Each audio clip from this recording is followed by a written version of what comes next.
Good morning, everyone. Good morning. Morning. Morning. So now that everybody said good morning, I'm about to Morning. mute you all. Morning. But it won't be permanent. I'm just muting everybody because it's the easiest way to make sure there's no back conversations. But you can always unmute yourself if you have something.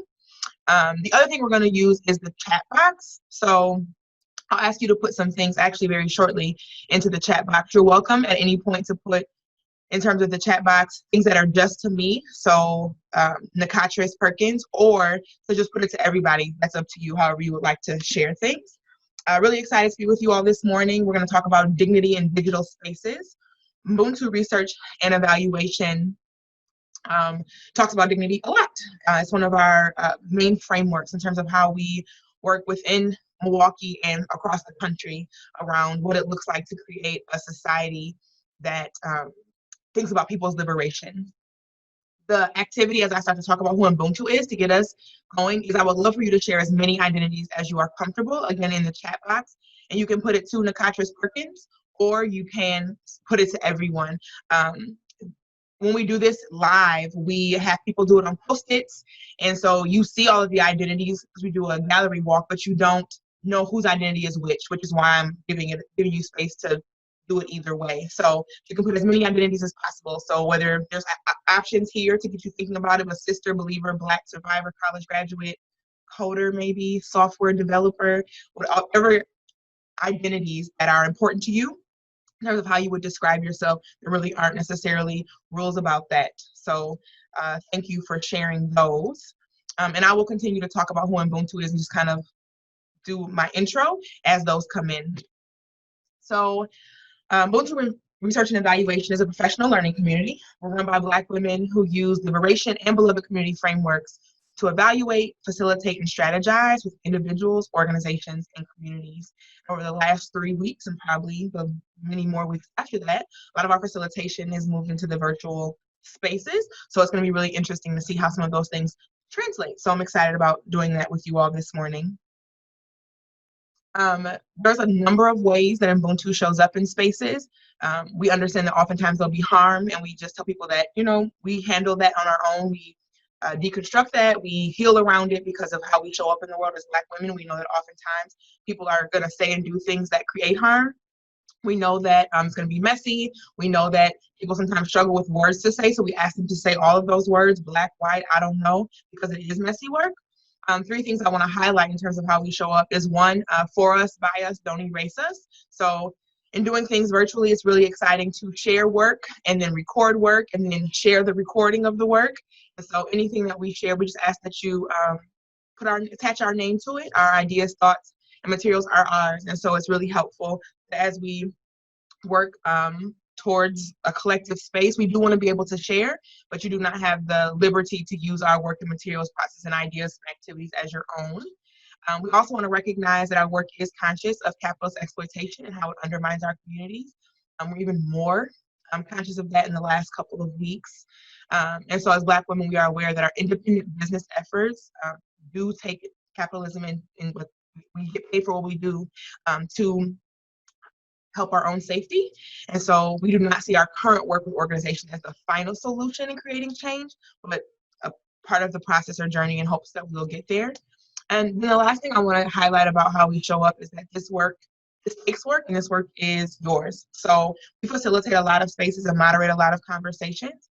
Sometimes that's organizational, sometimes it's network-based, which is my personal favorite. So there's a lot of people in a lot of different spaces that are coming from different perspectives and might have different goals outside of what we're doing in this particular moment, but you can use this and move forward. So our work is not the end of the work.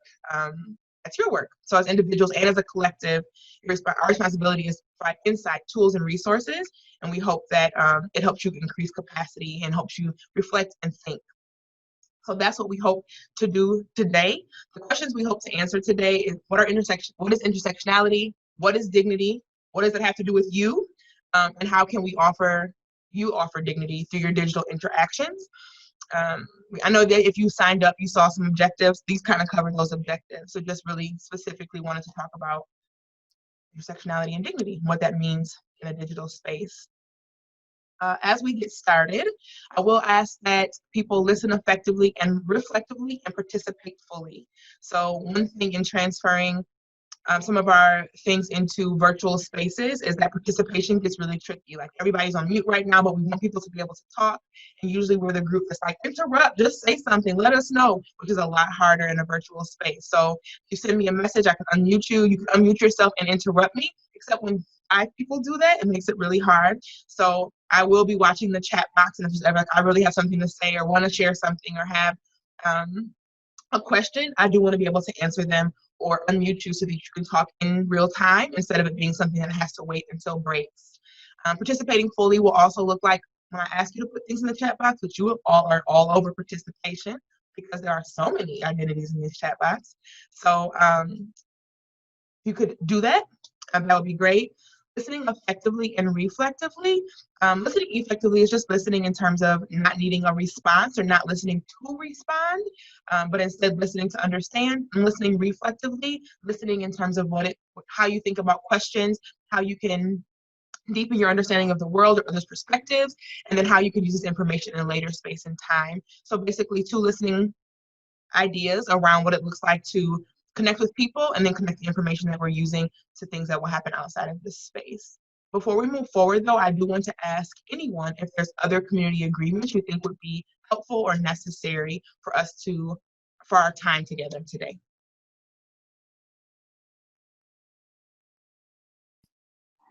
I have 2 that I am fond of that I've learned from other community organizations, which are Step Up, Step Back, and One Mic. Step Up, Step Back is if you've spoken, make sure that you're giving everyone else a chance to speak and maybe encouraging others to speak. One Mic is just one person talking at a time.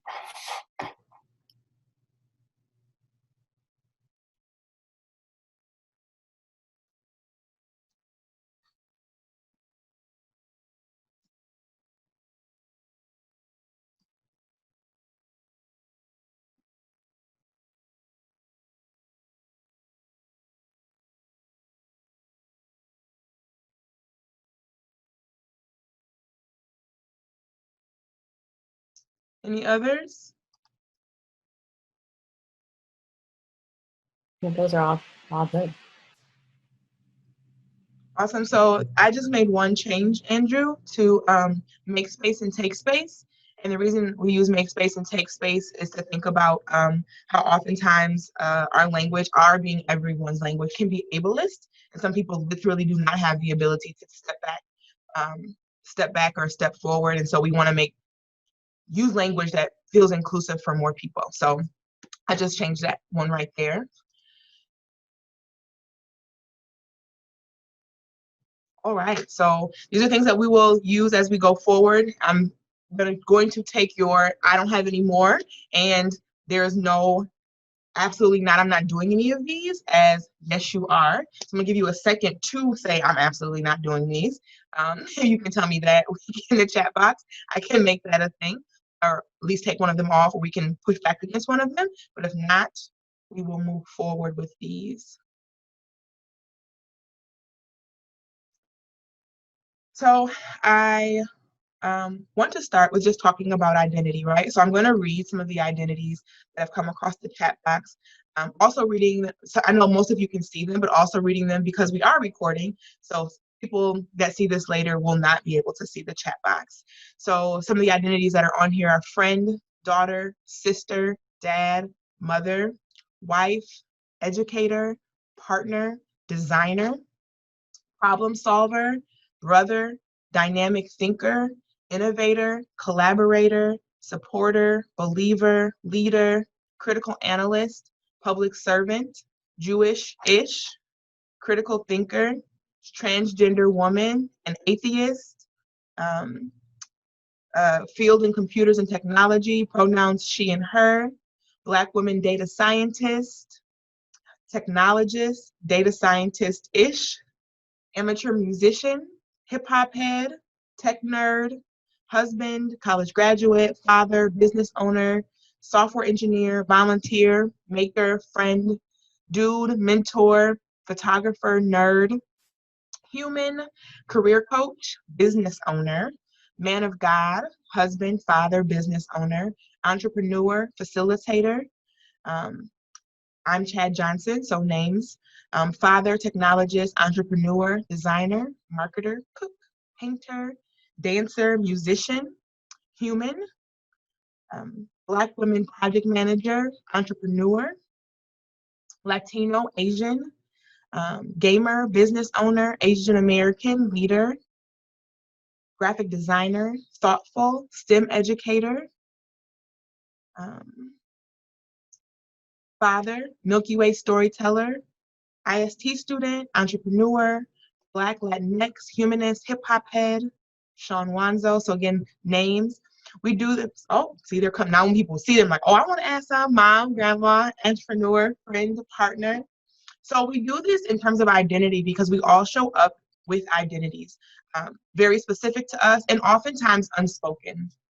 So currently in my profession, I walk into rooms like, my name is Nikotris Perkins, I'm a Black woman. I say that all the time, right? But I often don't say I'm a storyteller or I am an introvert or I'm a reader / digester of information. Like I can read things and digest things pretty quickly.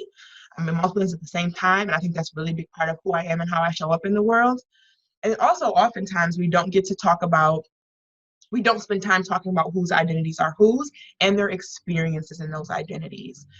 Intersectionality is often brought up in terms of, the intersection of identities, which is part of it. But what we're also talking about in intersectionality is the intersection of oppressions in terms of how people show up in the world. So we're not going to watch this TED Talk, but I wanted to put it up so you could see it because I think it really is an important TED Talk to watch. And since all of these times I would have showed these, but everybody is at home. So there's so many opportunities for you to watch these TED Talks, also with other people who you might be sharing spaces with, of course, under a number of 10, sharing spaces with so that you can see these. So I think that this particular TED Talk, the way that Kimberly Crenshaw explains this in multiple venues is amazing. Intersectionality is a term that she coined. So Dr. Crenshaw in this TED Talk specifically gives you an example of how intersectionality shows up in multiple spaces, particularly for Black women. Also, she talks about how those intersections could be different for other people based on the oppressions in those spaces. And so in a digital world, especially, people talk about being programmers, or I think about coding period, right? Like, and some of the things that both Milky Way Tech Hub and Code for Milwaukee are doing, like you all are working together to increase engagement in the community and make sure that people feel seen and heard, but you're doing it on digital platforms, which means oftentimes people don't get to talk about their identities or how they show up. So how do we keep intersectionality in the back of our minds as we are in this space, right? In doing so, I want to define intersectionality very specifically. One, it's a prism, so it sheds light, right? I mean, think about a prism, that's sunlight coming through that special little triangle. I was listening in science class, but not all the way, that allows us to see rainbows and all the colors, right? Disseminated. And so it really does shed light or allow us to really understand something. So it's a prism to talk about the multiple forms of inequality, and disadvantage, and how they compound, creating obstacles that are not understood or recognized within social advocacy structures such as anti-racism or feminism. So I'll just unpack those two. So when we talk about a social advocacy structure of anti-racism, very awesome.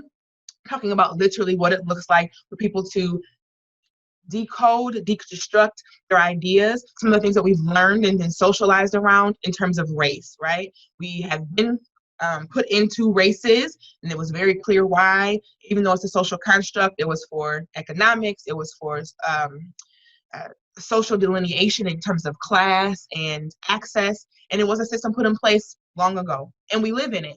Also in that space, when we talk about anti-racism, so for me, for an example, I identify as a Black woman. I do not separate those. I don't feel like, oh, I'm Black and I'm woman, and I sit in those two spaces. They're one thing. And so because of those, the oppression against women and the oppression against Black people, that is an intersection in oppression that I cannot take away. And so when there's somebody talking about anti-racism, I'm like, oh, that's cool. And I kind of understand, or that makes sense for me. Are we talking about feminism? that makes sense for me, but really I need them to be together. So what does Black feminism look like, right? And I need to be talking about that. So that intersectionality shows up for a whole bunch of different identities. If we're talking about there's one right here, a Filipino, Italian, German business owner. I mean, I'm not sure what type of business owner, but we're talking about someone who is thinking about a small business owner and access to a lot of different things. I'm kind of creating identities that are not identified right here. But what did it mean to be a small business owner? What does it mean and what that means for being able to be like a startup, right? And not a startup in terms of the term of I started my own business, but there are some companies that literally started with there was no nest egg, there was no inheritance involved, and so we're talking about class. So in terms of a business owner who does not have access based on class, and a business owner who's talking about the race, which also pushes up against what it looks like to get funding in spaces, and a business owner that's talking about being a woman and what that means to have voice, all of those, the oppression that those identities look at is what intersectionality is. And I want to be really clear about it being the multiple forms of inequality and disadvantage compounding, because oftentimes we talk about intersectionality, people understand like, oh, it's the intersections of identities. It's not just the intersection of identity, it's the intersection of the oppressions that those identities face based on social constructs, right? So I want people to really watch the Dr. Kimberly Crenshaw TED Talk. Is about 27 minutes. Great talk that you can have with your friends. You can do it online. You can do an IG Live. There's so many things we can do right now. People are having great conversations online, so I recommend you watch that. The second thing I want to add to that is Joy Blomwini, who is a Ghanaian American computer scientist. She talks about, so it's another TED Talk for you, how she's fighting bias using algorithm, coded gaze, excuse me. And so in this, she talks about some of her work that she's done at MIT. And so again, this is something else that we would have, excuse me, watched in person, but it's great for you to be able to watch it on your own or in small groups. But it's important to think about this. And when she talks about the coded gaze, she's talking about a term to describe algorithmic bias that, like a virus, which never before I feel like did we understand virus spread like we do right now. It spreads exclusion and discrimination rapidly and on a massive scale. So the project she did very particular. The project she talks about in this particular video, and she has a lot of videos talking about the coded gaze, was how her face wasn't seen based on algorithms in her skin tone. So because so many algorithms were based on a lighter skin tone, a white skin tone, she could put a white mask on and the computer would recognize her, but the computer does not recognize her face and her skin tone at all. And that is the coded gaze, right? So what does that discrimination look like on a massive scale? Oftentimes when Ubuntu is talking to groups, what we're talking about is what happens on the other side. So we look at the algorithmic bias, which is something that coders, software developers have a lot of control over.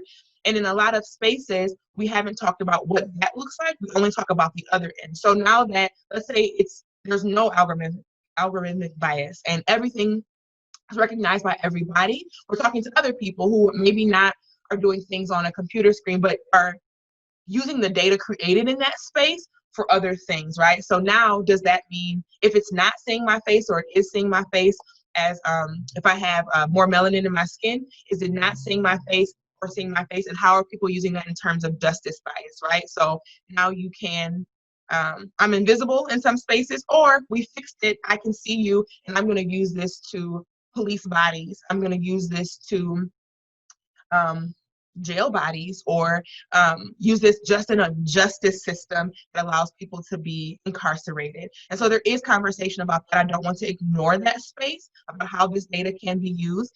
Andrew did share in the chat box data for Black Lives at the conference. He gave you a save the date and everything, because Joy is often a presenter there. And so I don't want to ignore that space. That's something that's really important in terms of what it would look like to use this data and to use this information once it is working. But I do want to talk about the back end and what it looks like to create codes, software, and algorithms that do make sure that people are seen, heard, understood, not invisible. And so those two terms, intersectionality and coded gaze, are kind of a thing that I want to have people think about as we go into our first place for participation, right? So you all are the Justice League, which is actually Joy's, the algorithmic Justice League. I've practiced saying algorithm so many times. Algorithm, those are words I don't say. Algorithm, Justice League, and what that looks like to engage people using the screen. I compared this specific space to sometimes how I work with educators. And so there are educators or youth development professionals who will say, like, you know what, I work with young people on purpose. It is amazing because that's who I love. And I don't really do adults. I don't really want to work with adults. That's why I work with young people. And admittedly, that is definitely something I said at one point in my life. My career started very specifically working with young people and wanting to make sure their voice was heard in community. Two things happened in that space. One, at some point you become an adult, so that happened to me. And then the other thing is that in order to best serve young people, I have to work with their families, parents, and communities. So it is impossible to serve young people well and not talk to, interact with adults well. So oftentimes when working with people who are like, I don't do people necessarily. I talk to my team and all of that, but I'm not a client-facing person. That's not my idea of what that looks like. I'm not serving people live. I'm more of a behind-the-screen person. Awesome, needed. And also, in that very specific and amazing space, what does it look like to dedicate yourself to turning into intersections into opportunities? How are you thinking about intersectionality as a opportunity to better serve people instead of a threat to how you currently do coding or outreach or community engagement? And so it's not about saying like, well, you have to talk to people in a different way, but how you're doing things right now, how does intersectionality bump up against that? And what are ways that you can use it better? The illustration, and this is a Kimberly Crenshaw's illustration right here on the screen. This illustration, she talks about it very specifically in terms of an actual intersection, right? So she lists some of the oppressions: racism, sexism, classism, ableism, heterosexism, xenophobia, and talks about oftentimes when there's someone thinking about, oh, I'm really going to really work on an issue, they might be coming down the road of homophobia, and so anything that happens on that road, they're all about. But if they stop at this intersection, there's confusion because it's like, I don't know how to handle racism or sexism or transphobia. I really was I was a homophobia advocate and ally to dismantle what homophobia looks like in our spaces, in our places. And so I only do emergency services, advocacy, and allyship on that road. And so what does it look like for it not to feel like, oh my gosh, I don't know how to do anything else? And instead of it being an opportunity to learn, to do some things differently. And so I'm going to give you about 5 minutes to reflect on that. I have a very, my things go wrong. 5 minute just timer for us to reflect on those things. I'm going to turn my screen off so you don't have to just look at me reflect. You can turn yours off as well. If you have very specific ways you want to engage and how you answer this question, you can put them in the chat box. But I also would hope that there are 3 to 5 people who would be willing to just talk. So in the chat box, and you can do it privately or to everyone, like, I would like to talk, so we can just call in a few people to thinking about this question, what it looks like for you to, this is why this is doing this, what it looks like for you to be a part of turning this into an opportunity. So I'm going to give us 5 minutes to kind of think about it. There's a timer in the bottom right-hand corner that'll keep time for us. So we have 5 minutes to think. Hopefully people had a chance to think about some things, and there are a couple people who are willing to share. So I'm going to unmute Bianca. She was willing to talk. So, she already unmuted. So Bianca, did you want to share with us? Sure, and thank you so much for having me to share. I currently work in community engagement, and I think that this topic is so very relevant. So I really appreciate you for presenting today and for the Milky Way Tech Hub hosting this meetup. Thank you so much. The way that I decide to dedicate myself to intersectionality and how I can use it more as an asset versus a threat is I just want to start by saying I teach equity and inclusion within the Department of Children and Families. I'm the director of the Office of Urban Development. And I think that when we go through the series of having even our facilitators who facilitate the training go through their identities and identify themselves, we begin to realize how many layers of identities we have and how we are able to be allies to other people, either in our workspace or our personal lives. So for me, I've been able to use this as an opportunity to bring people together versus driving them apart. And that's all that I wanted to add to the conversation. And again, I appreciate you. Still on mute, Nikotris. Awesome, thank you. Is there anybody else who wanted to share?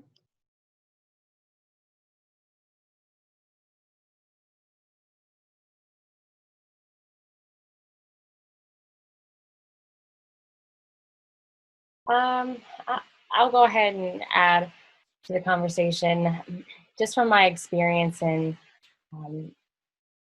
creating a diverse tech ecosystem, one of the things that I found helpful in creating intersections into opportunities, specifically in community engagement, is kind of what Andrew alluded to earlier, is like taking a step back and knowing when to take a step back and pass the mic.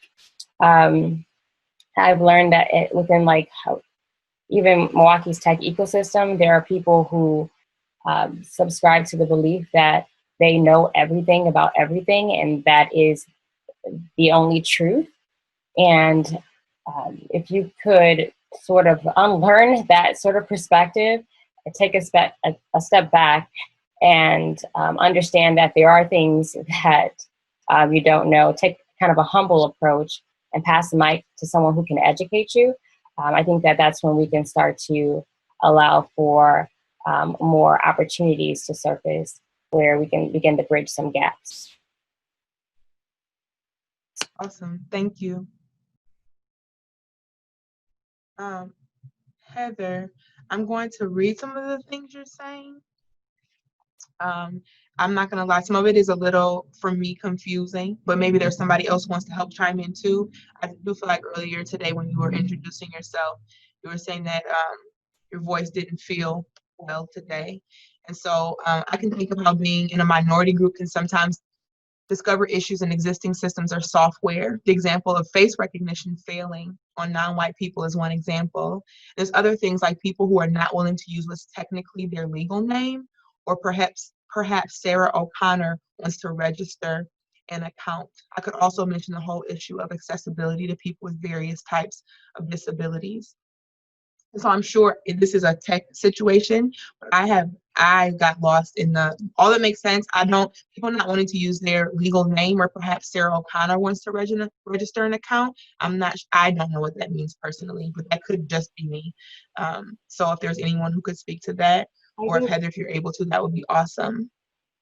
Nikotris, I think what Heather is referring to is during or in the registration process for different tech platforms, it's required for you to specify your name. And some tech platforms require you to specify your government name, when that can be problematic for someone who has shifted their identity. Oh, got it. To identify as someone first, a different name. Thank you. So thinking about legal government names and software being able to connect that to a person, and people being in the middle of any type of transition where their names might not match. And then Heather offered that Sarah O'Connor has an apostrophe, which does not work on software. That's actually interesting. I have an apostrophe in my middle name. I was writing and it was like, you didn't spell your name right. And I was like, but I did. So, okay, thank you very much. I'm gonna ask, Sharif was interested in sharing. You wanna go ahead, Sharif? Yeah. I wanted to talk a little bit about, in terms of, turning intersections into opportunities. I teach I teach several different classes on like STEM and video games, and a lot of times, you know, when I'm focusing on issues of diversity, people tend to think that I am just talking to the marginalized people, or that I should just be directing that to the marginalized folks, and that's been, you know, some of the feedback, you know. But one thing that I try to do is like, one, you know, make it clear that this kind of information is for everyone, right? That is, you know, not just for people that are personally affected, you know, by like issues of being marginalized. And like, two, when there's something that I can't speak to 100%, I try to bring in people externally, like community partners that can speak to it as well, like issues of you know, of gender and sexuality that I don't necessarily have a expertise in. I just try to engage with like community people that have that expertise, instead of me trying to facilitate that discussion myself. Awesome. Thank you so much. And this is a fun fact that Sharif brought to life in terms of any anti-oppression movement or advocacy. Because people are marginalized, that literally means they do not have, as a social group, social power or access to things. That is how oppression works. So you have to be speaking to the people who are in a privileged position, right? So it's just true. Like, there's no way to dismantle it without the people who hold privilege and social power in those spaces being active and vocal to help dismantle things. Want to call on Sean. I was going to say that, you know, kind of piggybacking off what the Dia and Sharif said. One thing that, you know, I've recognized, you know, as I move forward through community engagement and facilitation that's helpful is just recognizing other people's trauma and pain. Something that, admittedly, unconsciously, I wasn't aware that I was doing a good job of that in the beginning when I first started, you know, kind of on this path of mission. And I'm trying to incorporate that more. So as I speak, you know, about, you know, marginalization and discrimination, you know, from my perspective and point of view and through my experiences, just recognizing other people's experiences. You know, recognizing how that's a huge gate opener. Awesome. Thank you. You actually speak to some things we're going to talk about in probably about 10 minutes. So I talk about radical empathy. Sean has kind of laid the platform for that. And then lastly, I might be saying your name wrong. So if I am, please correct me. Kenji? Yeah, Kenji. Yep. Very close. Yep. So I'll just add that for me, you know, as a Black woman, I thought initially that, okay, I'm marginalized because I'm a Black woman, but then there's other disabilities, or not say disabilities, but there are other things in life that are more invisible, like classism. So, you know, you may make assumptions about people, and you may think that they're privileged, or you may take stereotypes into consideration, but there's class. And then also I noticed that even with disabilities like color blindness, like my daughter is colorblind, my dad is colorblind. And so, you know, when you're teaching STEM, or, you know, when your kids are little and they get teased because they color something wrong, so there's kind of the things that you want to take into consideration when you're doing like UX design, or you're creating STEM curriculum that is accessible to everyone. And so that's basically the only thing that I would add, is there's things that, granted, are on the outward appearance, like when I walk into a room, you know I'm a Black woman, but also there's things that people may not know, like, you know, where you come from, and if you have a disability or ability that people aren't aware of. Absolutely. Thank you so much for sharing. The reality is that most identities are invisible in some way, shape, or form, whether they're invisible because you literally cannot see them, or they're invisible because people don't know how to define them in terms of like somebody might walk into a room and think I'm a Black woman, but people have definitely identified me as a whole bunch of other things. And so you not being clear about what someone's identity is, which puts us to the point of how do we dedicate ourselves to thinking about figuring that out and making spaces for people to flourish. So we're going to move into dignity. And dignity is a framework that we use to really talk about how you do move forward in this, right? And to understand it in a way that this is what you can offer, one of the ways you can offer. So dignity is reciprocal self-worth shared between an individual and society. Every human being should understand themselves to be worthy because the people around them are worthy. So oftentimes when we do this exercise, we'll raise your hand, raise your hand if you think that, if you know people, you think people around you in this room are worthy of love, attention, relationships, excellent lives, they just deserve to flourish. People's hands go up, smiles. And it's like, raise your hand if you think that. Oftentimes everybody's hand doesn't go up, but the reality is that there's it's reciprocal. So I'm worthy because you're worthy because they're worthy because they're worthy over there. And that's a reciprocal relationship that oftentimes we think about happening in very interpersonal, in-person interaction, but it also happens virtually a lot, often, just the way on social media and all computer programs work. We're interacting with people all the time, and we are not physically in contact with them. So we want to make sure that people are treated with worthiness because people see themselves as worthy, and we're treating ourselves as worthy because we see other people as worthy. And doing that has tenets. So we break it up into two big spaces: restorative dignity and social dignity. And so we put this, kind of usually view this as almost an atom, where restorative dignity really sits in the middle because we're born with these traits, right? The self-determination, the rank, the humanity. The easiest people to think about in terms of restorative dignity are young children, toddlers. They say no, they say it's mine, they're not sharing, I'm good, I don't need your help, I can button my shirt. And if my shirt is buttoned wrong, I'm also good because this is how I want it to look today. And that type of self-determination that is often in toddlers, how they see themselves as very visible and important in a space and see you as the same, right? So they see you in a place and they say hi, they stare at you in restaurants, like deep stare, right? Maybe not even a smile, but like, I see you and I vibe with you. They say hi to you in the line at a store. They smile, they laugh, and they want to see you. They are very clear about what that looks like. Over time, we almost unlearn those innate abilities. And because of that and how we receive those things, which is innate, we do not and cannot give that to people, but we can make space for restoration, right? We can make space for people to think about how they could be self-determined, how they are seen, and how their connection with other people is important. What we can offer people and respect and protect and fulfill for people is their social dignity. And the social dignity breaks up into these 5 tenets: the relationships, the merit, excellence, identity, and access.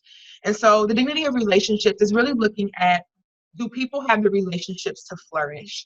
And so I'm going to continue to say flourish because I think that that's really important. Even the reason we talk about dignity as a whole is because we need to move past thrive despite measures, right? So I believe that was Sean, I don't know if it was Sean or Sharif now, that was just talking about what it looks like to have, I think it was Sharif, talking about what it looks like that you're talking to the people who are marginalized instead of talking to the larger group, right?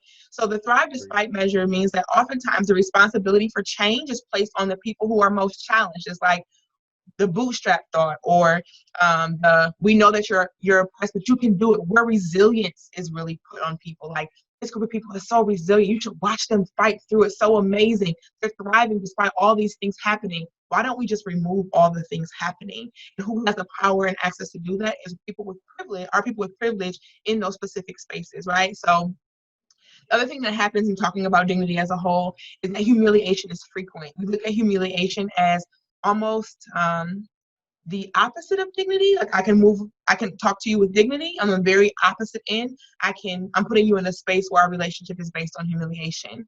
And it is way too frequent. And we all participated in some ways and shapes and forms. And so these are the tenets, thinking about how we can do that differently. So in terms of relationships, do people have the relationships to flourish? And what do those relationships look like?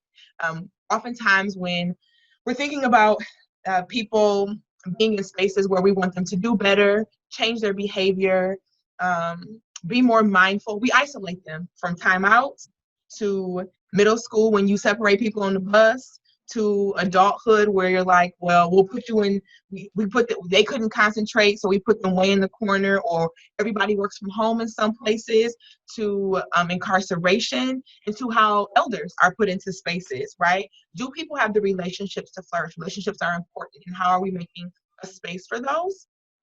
The second one is merit.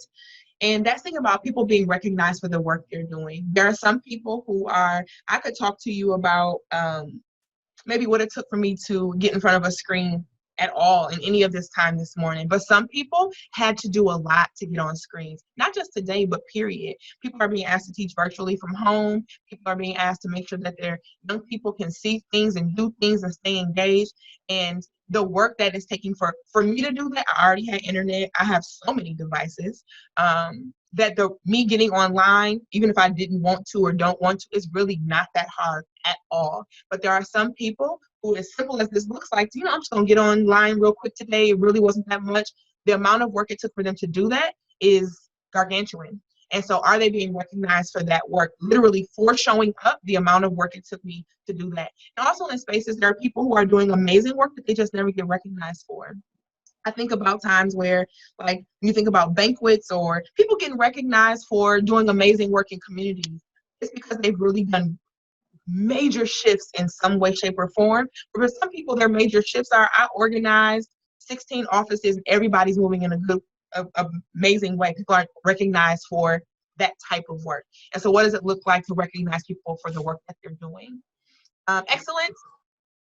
Really thinking about seeing people without contingency. So can everybody be their most amazing, dope self without a contingency being placed on? I can make mistakes. I can be ignorant about something, and that doesn't make me less than. It makes me ignorant about something or a person that made mistakes. Identity is pretty simple. I am who I say I am. The end. That might change tomorrow. Also the end. And do we give people space to do that and say that? It's interesting that there's been times, or there are times when people will tell you who they are and there's pushback. Like, that's not who you are. That's not what you mean. I didn't think that. And there's conversation about literally, I told you who I am, and there's pushback. Like, are you sure that's who you are? And that's interesting because that's literally humiliation. Why would you push back against who I said I am? And then finally, access. Do people have the resources to flourish? And again, flourishing, thinking about growth in a healthy way as a result of the environment, which that's us. We are the environment, right? So it's not thrive despite. Literally, what does it look like to flourish? And do people have access to the resources to do so? Again, we're in a time, and when I say time, I don't mean like some large, intangible time. I'm talking about literally today, this week, and the next week's, last week. We're in a time where we're really understanding, do people have access to flourish, right? Like, we don't. So I'm going to read some of the comments that are coming up because that's happening and y'all are participating. That's awesome. So a random thought was, name is far more prominent on Zoom than in physical space. Oh, that is true. And so what does it look like for us to be? You know what's interesting? Name wasn't always more prominent in on virtual spaces. So I had so many fake names in virtual spaces, and that used to be a thing. I don't know why it is or how we moved to making it where people had to have their names. So that's very insightful, Heather, to talk about what it looks like for people to have to use a certain name. Somebody want to say something? No, I was saying it's probably because more tech companies are leveraging our data and needing to map back to who it actually is. Right? And so what does that mean to make that different? My name was so many things. My name spelled backwards, queen of the computer. There were so many names that I made up as I was growing up and being in spaces where I was talking to people virtually. We don't just want to remove all things.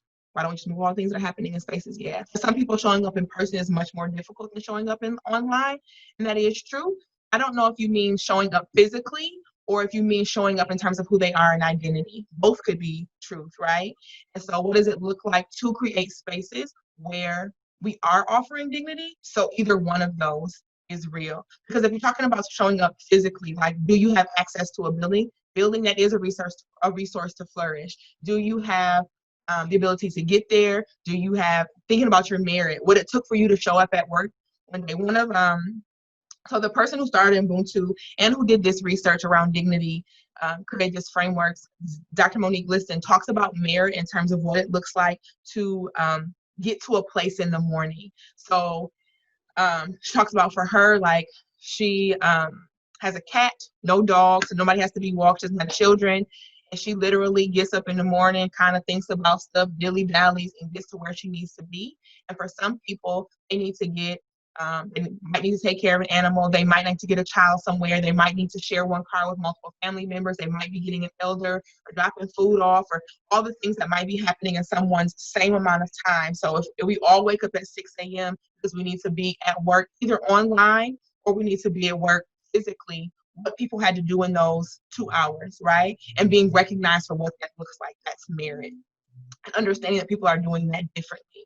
So it would literally take some people to show up on person. That really is more work physically, emotionally, it could be. Additionally, showing up in terms of how my identity is recognized, right? In some places, my identity and me feeling comfortable in those spaces is really difficult. I have to scan a room around what it looks like to be accepted in a space.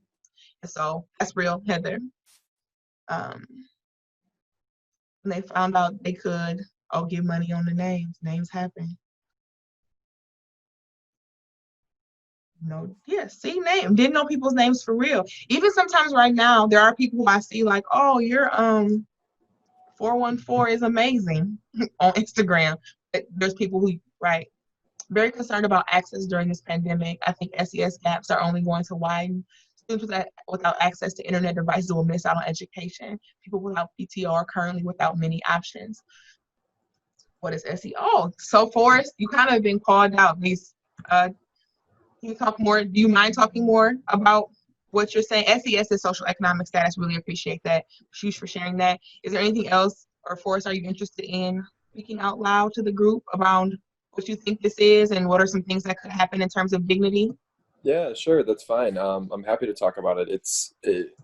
I think we're all kind of navigating this new normal, but I think this new normal is significantly more detrimental to people that are without access. I think access is something we all have to be considerate of as we're trying to figure out what work looks like, what education looks like, and frankly, I don't see a ton of solutions, honestly, right now. I'm really concerned about it. I know some school districts are choosing to actually do nothing to try to eliminate that gap. They're just saying, hey, look, we're not giving advantages to students that can tune in. I don't necessarily know that that's a better solution either, because I worry about students having no education for an indefinite amount of time either. I don't know what the answer is, but I can tell you I'm nervous about it. Yeah, for sure. As a STEM educator, a lot of the stuff that we do. So I'm not sure who's talking right now, but we can hear you, like you're speaking. But can you speak a little bit closer? We can't. Your volume is down. Can you hear me now? Kinda. Okay. Yeah, I'm a STEM Monty. As a STEM educator, we do a lot of stuff with the after school program, some stuff during the day, and a lot of the stuff we know that we provide is tablets. A lot of the schools provide the as well. But when these kids leave these schools, they don't have access to this technology when they get home. Some of them don't even have internet. So, and also some of these kids, they only have cell phones. So you're asking some of these students to potentially do homework from a cell phone, which can be extremely hard as well. So I agree with Rich on some of those things. There's a lot of things that we're gonna have to combat and find a solution for that we need to tackle in some way, shape, or form. Find some type of solution for, because there's going to be a lot where these students and these kids will not have access to education in some way. Thank you.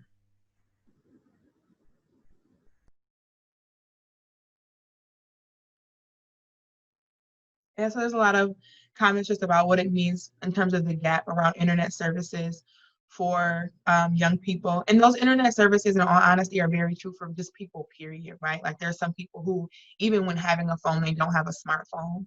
I know that for some people that's like unbelievable, but flip phones are definitely still a thing.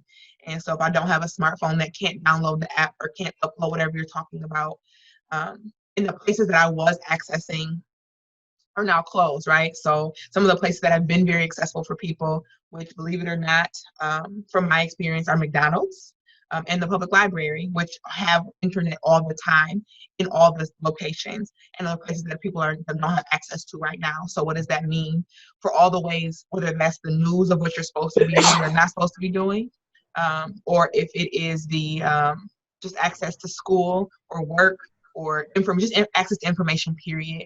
And what does that look like? Yeah. Children. So this is Kathy Henrich. Can you guys hear me? Yes. Yes.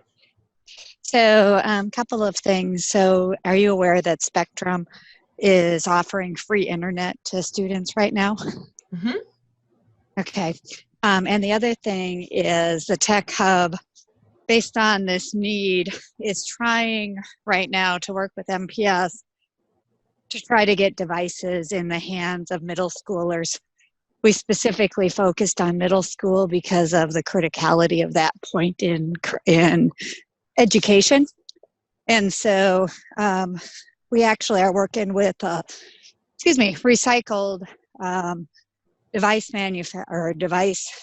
person, and they are trying to load it with MPS safety software so that we can send them out. So we're in early stages, but we hope to be next week. Excuse me, I have no breath. Sending some out. Awesome. And by That's the Tech Hub, she's not referring to the Milky Way Tech Hub, so people are clear. Awesome. Although So I think that happy to help if you reach out to collaborate. Yeah, and we're just getting there. So right now, the Northwestern Mutual Foundation is helping, and the Milwaukee Tech Hub Coalition is. So we'll continue to keep people updated, but that's what we're trying to do right now. And so it is awesome, the amount of spaces that people are reaching out to help. What that also creates space to talk about, though, is how often or how we have been moving, not thinking about dignity for people. Because until it was an emergency, because this is access people always didn't have, right? I was always sent home and told to do some homework online or do something with this, and they didn't have it. And the resource people always had. So I think about, for MPS in particular, there are a lot of computers at MPS through MPS. There's a lot of whole laptop carts, and I know money and liability, and we can go into all of that, but also, how come you just send all those home with young people? Like, now we're trying to figure out all these other different things, and what does that mean, and why? Why are the young people in one school district responsible enough to get their laptops home, and the young people in another school district aren't? And that answer really does boil down to dignity and humiliation, and what it means for young people's class and home life, and assumptions around what that will look like in terms of what they should have access to on a regular basis, and who gets to decide that are usually people who have social power and privilege. So we just talk about, in terms of dignity, it is our duty to respect, protect, and fulfill dignity, almost by any means necessary, right? And so how do we do that? How do you do that in terms of the tech world? And how do you continue to do it? So somebody said the current situation brings out the current problems 10 times. It does. It highlights things that a lot of people have been talking about in a lot of different ways. It highlights them in a way that some people did not think possible. Some of the things that are happening were already people's entire experience, period. From isolation to not having access to things. There's nothing, a lot of the gaps that we're seeing aren't new gaps. They're highlighted because people are not able to go outside. People still didn't have access to these things even when they were able to go outside. So what does that say about people who did have access? Like, what does that say about how I've contributed to my community and what that looks like on a daily basis? So we don't offer dignity in terms of those tenets and thinking about like, so how do you move past that without also offering things to do the work? So as our time kind of winds down, have about 20 more minutes, I'm going to offer some ways to think about this. And so how do we personally do this? And again, how do you do this in the orgs or networks that you work with? One is just thinking about practicing complex self-awareness. How do you show up in spaces? And is that helpful to everyone? And is it harmful to everyone? And what does that mean for you to understand the issue? So when we think about, again, intersectionality, there's all those oppressions compounded for people at intersections. When you walk into a space, when you show up into a space, when you appear in a space, if you're online, what does it look like? Is it helpful to everyone in that space? And is it harmful to anyone in that space? And oftentimes we don't think about that. We often are thinking about how people are perceiving us in terms of, should I be here? Am I good enough? People talk a lot about thinking, am I good enough to be in a space virtually or in person? But often, what does me being in this space mean for other people? So practicing complex self-awareness, asking yourself, what does that mean? And not just being present, but how do you show up? And do I talk? Don't I talk? Where do I sit? All of those things, and just being aware of your surroundings, again, whether in person or virtually, and what that looks like. The second one we talk about is practicing radical empathy. And this is what actually the platform that Sean talked about earlier. But what your immediate response to you is empathy. The goal to maintain that sense of dignity. What does it look like to figure out what you might be going through and how I can put myself in that space and then navigate things together, right? So we say radical because in terms of Angela Davis used radical in a speech in the late 80s, talking about it meant to grab something from its roots. So we talk about empathy, people are like, yeah, I'm going to walk in your shoes, which again, language oftentimes does not put everybody in the same space. So even walking in your shoes is ableist language. But to spend time in the spaces that you've been in and try to understand things from your perspective, I often don't get to the root of things. There's also an iceberg or cultural tree that we talk about sometimes, where we understand what we can see, we understand, but there's so many things happening underneath that, right? So again, another time where so Erin said that long-term, we're excited for how these challenges will finally address some of the accessibility from economic and ability standpoints. So it's almost making us practice radical empathy, but some people are practicing radical empathy. They're practicing like radical ignorance, right? Like, I'm not sure what's supposed to happen. I'm out of it. I can't help. I don't know what that means. Some people are also organizing and talking and not figuring out what solutions are, which isn't bad, but it shows us how often we haven't been able to talk about these things. So that now we're in a space where we want to accelerate it and we want to figure out what it means to be in community with people, but we haven't thought about it before, even if we thought we had. So what does it look like to practice radical empathy in these spaces?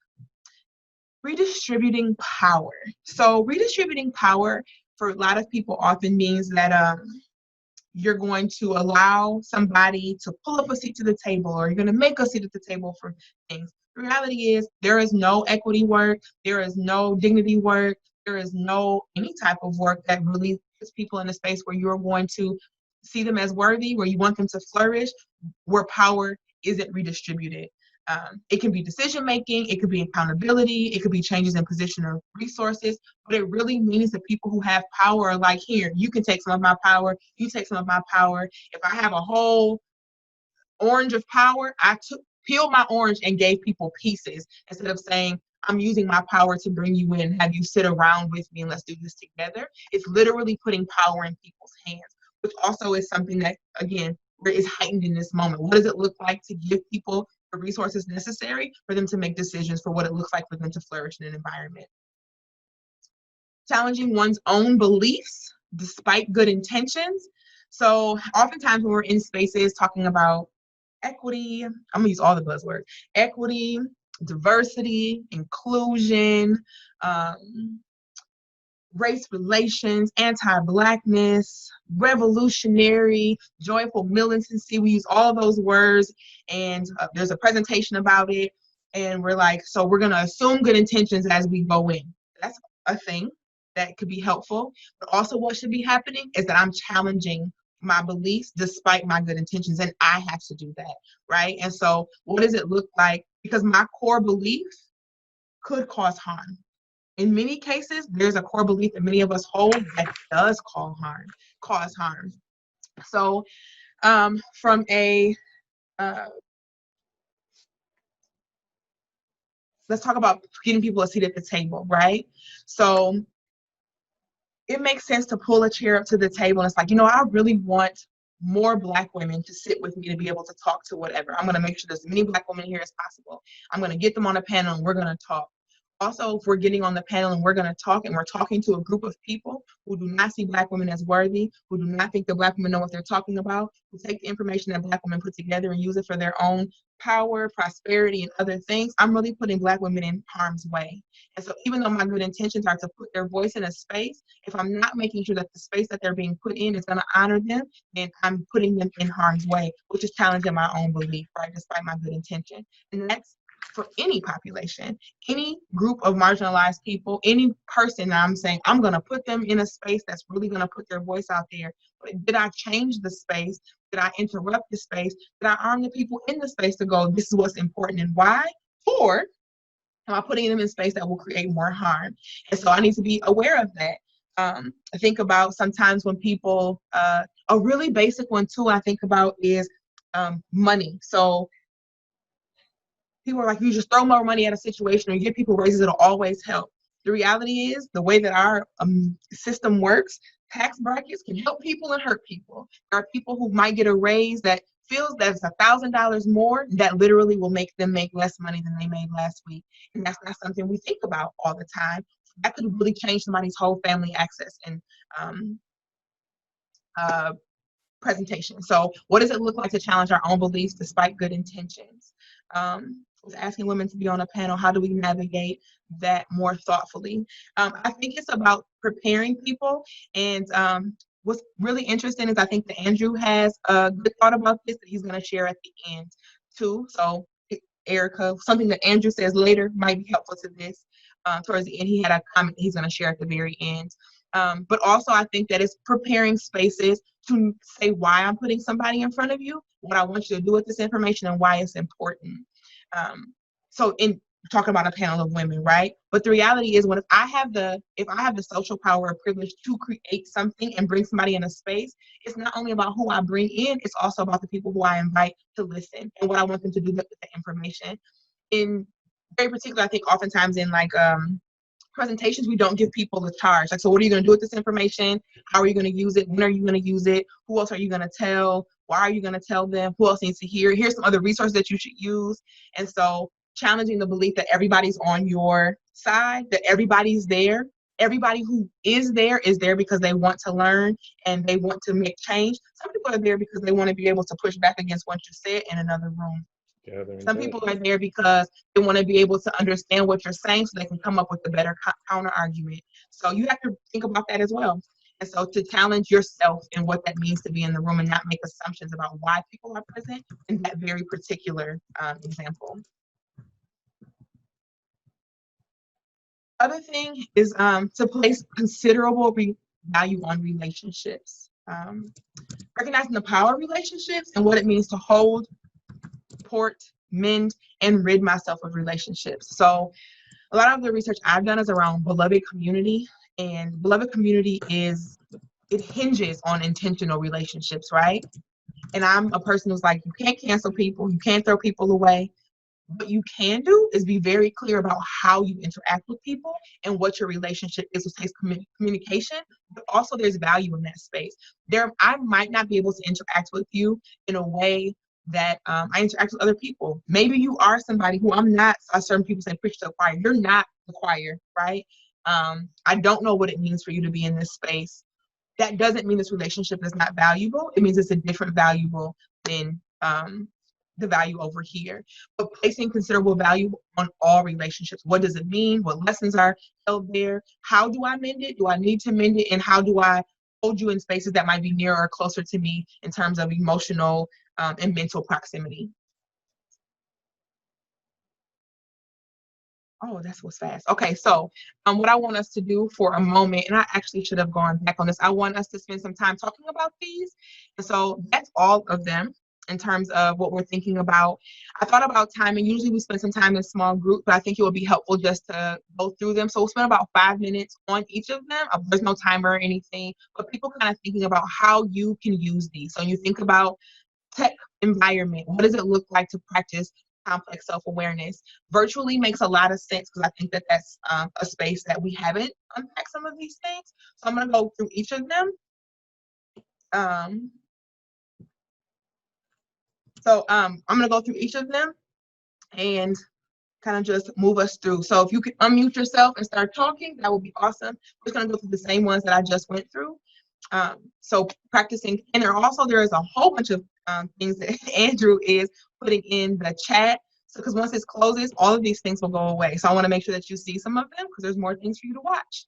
But I want to start with practicing complex self-awareness and what does this mean for you in a virtual space and tech spaces to practice complex self-awareness in terms of moving, respecting, protecting, and fulfilling other people's dignity and your own.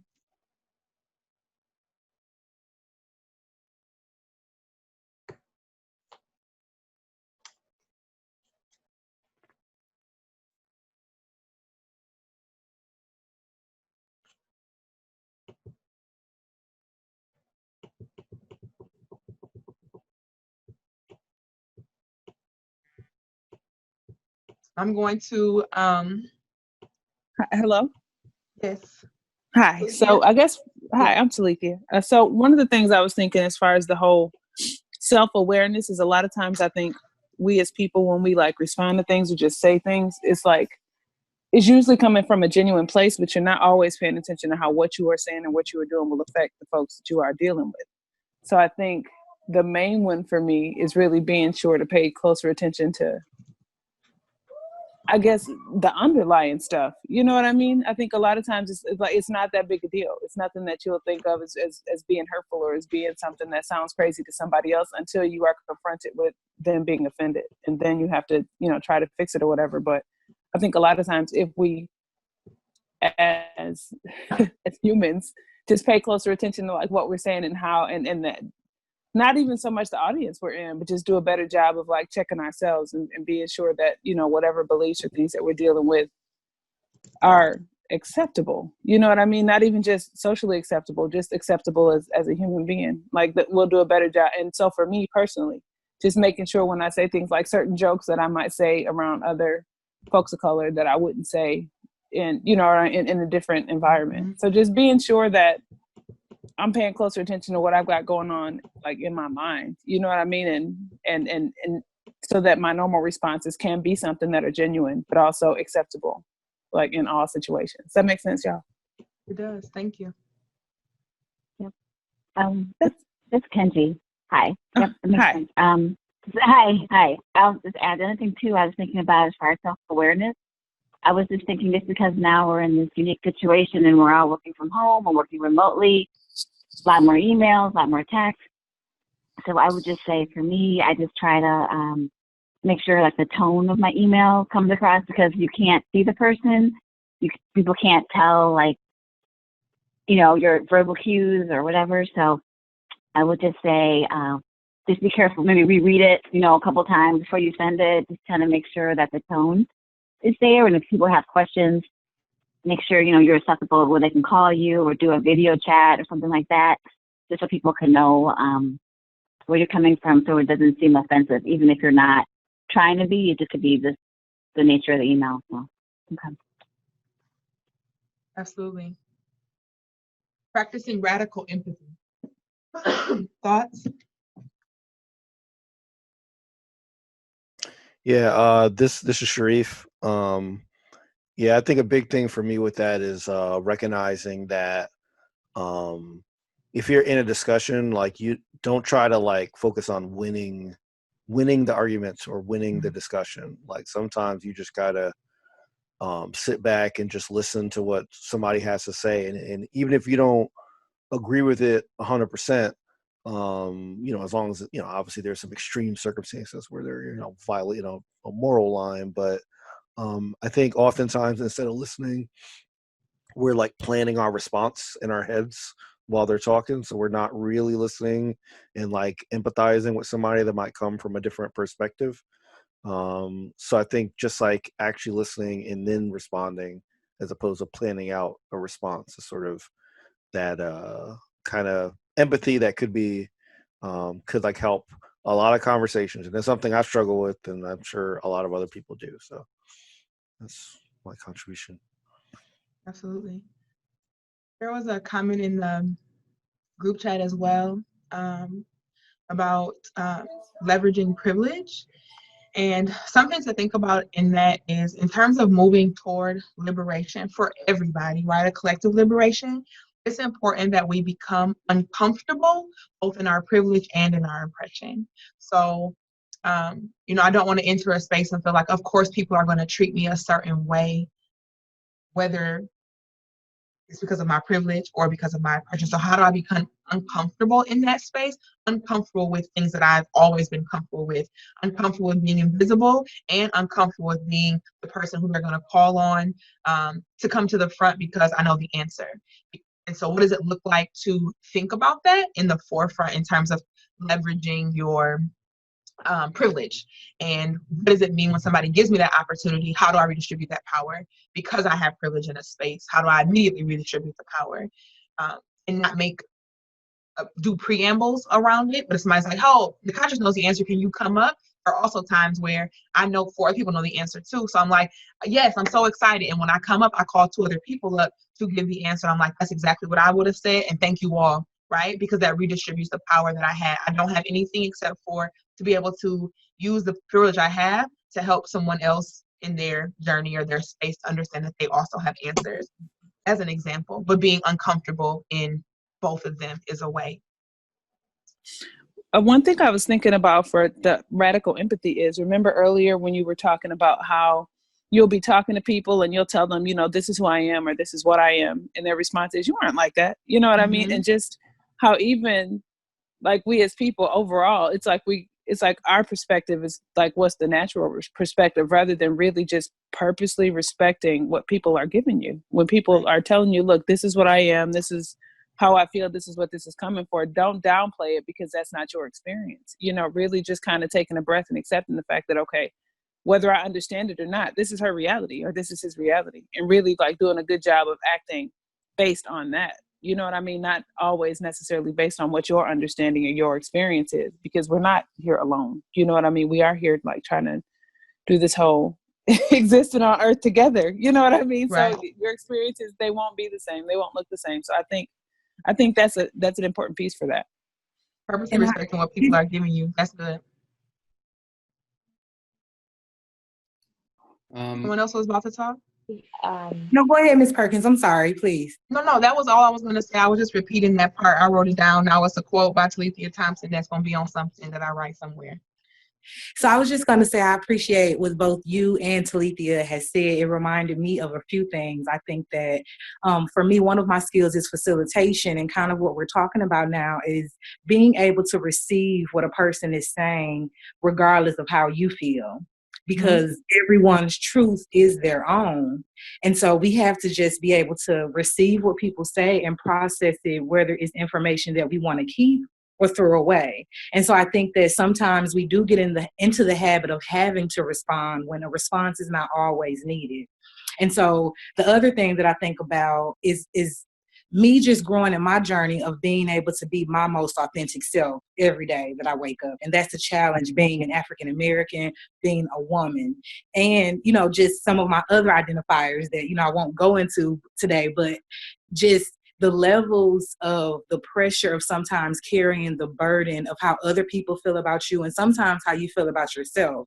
And so me and my journey of being able to be my most authentic self in my life, but also showing up as a political appointee in this state and bring my most authentic self to the table. And I'll be honest, just in my many years of work, this is when you're most appreciated. People may not like it. It may be provocative. It may, you may show up as that angry Black woman, but I take that risk because I'm able to share my story. And that's the other thing, being able to share your story. I think that what I see in my community, especially, that we come from a history of oral history. And so we've come away from sharing our personal stories with one another of how we've made it over. And so for me, being able, when I come into spaces with people that don't look like me, and I am the only one, letting them know that, yes, you know, I am not that person that you see today. A lot has come with this, and don't leave those people out, because we can't continue to make decisions for people without them.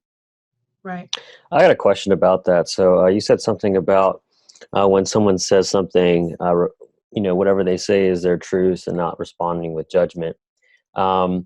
So my experience has generally been that the first time I hear something that just throws me for a loop, it does incur an emotional response from me. So whether I express that or don't express that is up to me. But the first time I experience it, I do have emotional response. I'm curious what other people experience and how you address that. I think I just like to say that's like the emotional labor. Like, that's the emotional labor, especially if you're a person that's non-Black or a person that's not of color. Like, being able to hear the truth of what we go through every day, that's going to be a lot of emotional labor. And you may wonder why. But then I would just say, just as I'm feeling the energy over the waves, is that it will be upon you to take it upon yourself to learn more, and not necessarily to pick at the person or ask the person, but and if it's in a public situation, especially, I'm not sure what the situations are. Me, I'm comfortable with people asking me questions, but I do think people, it's not Nadia has taught me this, it's not the responsibility of the oppressed to teach the oppressor. And so just figuring out how you're going to deal with the emotional labor, because I think one thing in the work that I'm doing, I'm finding out the burden that some people carry when we deal with institutional racism is that these are systems that we've inherited. So there are a majority of white people running systems that are institutionally racist and perpetuate those ideals and those practices. You didn't inherit that, but it's up to you to fix it. It's up to us to fix it for those of us that are in those spaces. So I think that, and I hope that helps you a little bit. What I heard is that there's emotional labor that you're having, and then figuring out how to deal with that.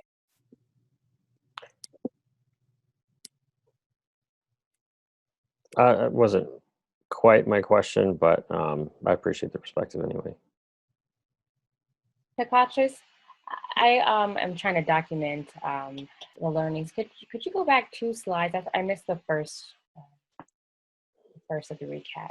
One more. Practicing complex self-awareness. Thank you. So one other thing in terms of emotional response is that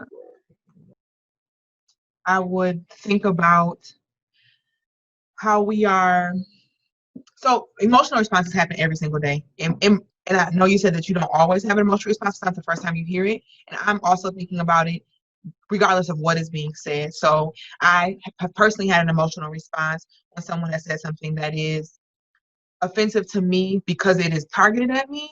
And also I've had an emotional response when somebody has said something that is offensive to me and it's targeted at somebody who's nowhere around me and they didn't even know I might have known somebody, which is why they said it to me too, right?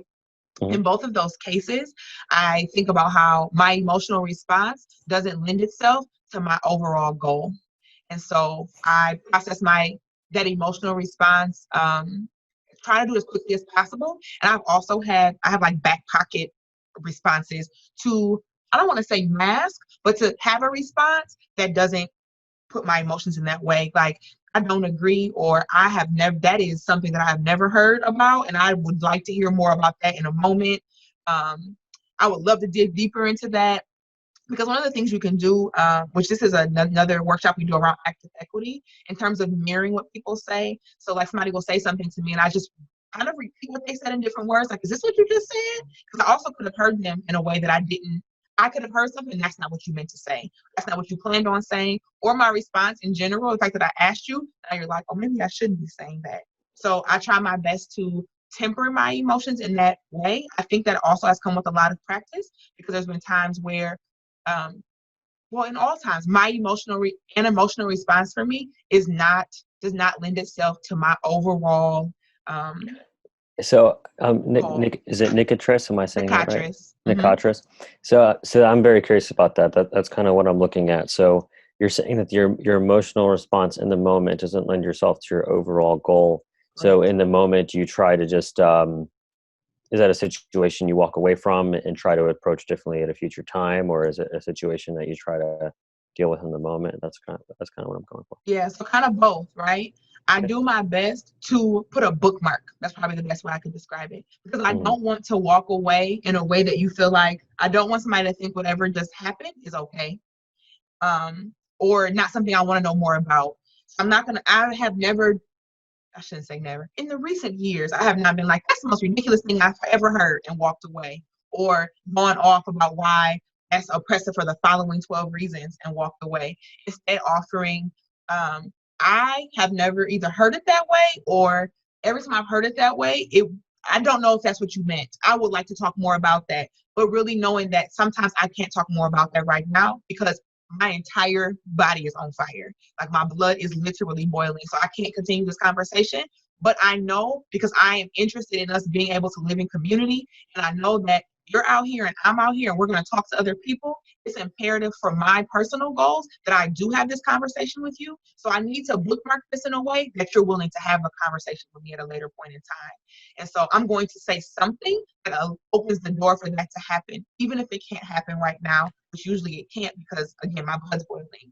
If it's not boiling and it's just an emotional response that's not like it took me to another level, I do usually mirror, where I repeat what they just said, and just using different words in terms of how, if I was to tell the story, like, you never believe what Kevin said, I would use my own words in that story sometimes. And so I'll just repeat, like, I just want to make sure I understand what you're saying. Are you saying X, Y, and Z?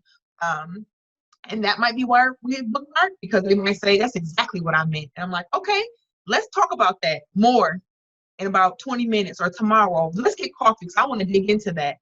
Again, because my goal is, how do we get to a space where I challenge my beliefs, you challenge your beliefs, and we are able to move in a community that looks at different perspectives. Because my overall goal is for not just me to be in community with you, but other people. And so I feel a personal responsibility. If you say something that makes my blood boil, there are other people who I would not ever want to have to come up against that with you. So I'm going to dig into it with you. So I'm going to do my best to put my foot in the door, a bookmark, whatever, metaphor makes sense, where I can come back to a full conversation. I don't want to say something that turns you off to ever having a conversation with me, even if my emotional response, like my vitriol response, would literally do that. I do my best to mask it or hold it back in that moment so that we can have a more in-depth conversation. Does that make sense? It does. Thank you. Mm-hmm. I appreciate it. So I thought we were going to have out of time. How should we deal with people who get angry when called out? Oh yeah, that's a different training. It's called active equity. There's many ways you do it. Either you model, you manage, or you mirror who get angry when called out. And people are angry when they're called out, not because they're being called out. They're angry because it challenges their own beliefs. And they're also angry because of the space that you're in when they were called out. So sometimes it's calling them in too, right? Like, even if I don't agree with you and what you said is what I would consider hateful, my goal in this space is to help you understand that I want to be in community with you, even if I don't agree with you. Like, I don't know what you're talking about, but let's dig. Let's figure this out, which takes practice. I'm going to say that it's hard and it takes practice, and that's happened over time for me to be able to do that. And when somebody gets angry, there's a theory of a school of thought that says you meet people's energy. That does not work. It has not worked for me. That has not worked. So people yell at me, a whole week training I went to, somebody yells at you, you yell back and you meet their energy and it brings them to a space.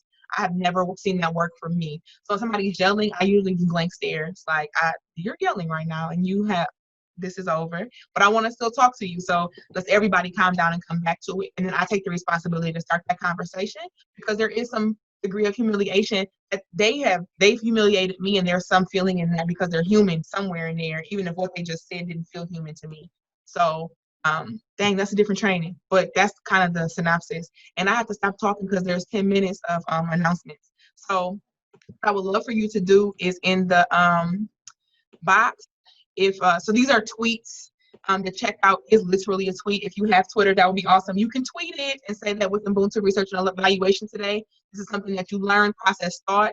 Our Twitter handle is @Ubuntu Research, or if you put it on any platform, it's really, we're at Ubuntu Research or hashtag Ubuntu Research.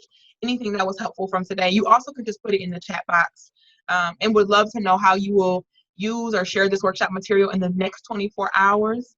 And the contact information, that's really for you. Like, what is one person who should be here, who you would love to share this information with? Because now you have a whole bunch of, this is recorded, and then two, you have all of those links to be able to watch some of these things. And so that person can be here technically with your help. So I am going to turn it back over to Nadia and Andrew, who are going to wrap us up. And I thank you for your time today and hope that this was helpful.